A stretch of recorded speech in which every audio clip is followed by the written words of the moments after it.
Welcome to our channel. Today we how to verify software release management with LaunchDarkly. Easy tutorial step by step clearly. To verify software release management with LaunchDarkly, start by logging into your LaunchDarkly account. Navigate to the project you want to work on. Ensure that you have the necessary permissions to view and manage features. Select the Feature Flags tab to access your feature flags list. Identify the feature flag you want to verify. Click on the feature flag's name to open its detailed settings. Review the flag's current status to make sure it is correctly configured. Check the targets set for this feature flag. Determine if the user segments are accurately defined. Inspect the rules that govern when the feature flag is on or off. Use the Rollout section to view the percentage rollout settings if applicable. Consider any scheduled changes for the feature flag in the Scheduling section. Next, head to the Auditing tab to review any recent changes made to the feature flag.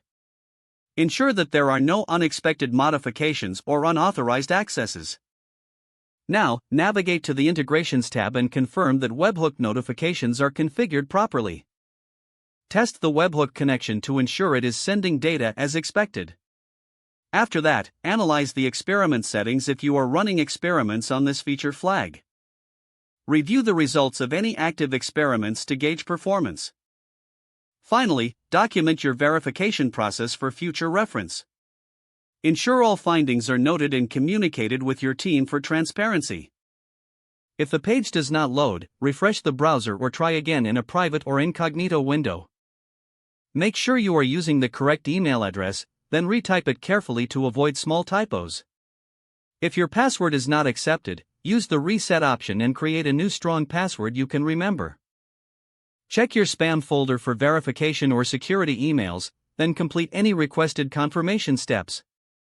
Enable two-factor authentication if available to improve account security and reduce unauthorized access risk. After signing in, review your profile details so your contact information and settings are accurate and current. If you see an error message, note it down and try again after restarting your device and internet connection. Log out when you finish, especially on shared devices, to keep your account and payment information secure. Don't forget to like this video and subscribe to our channel for more step-by-step tech guides.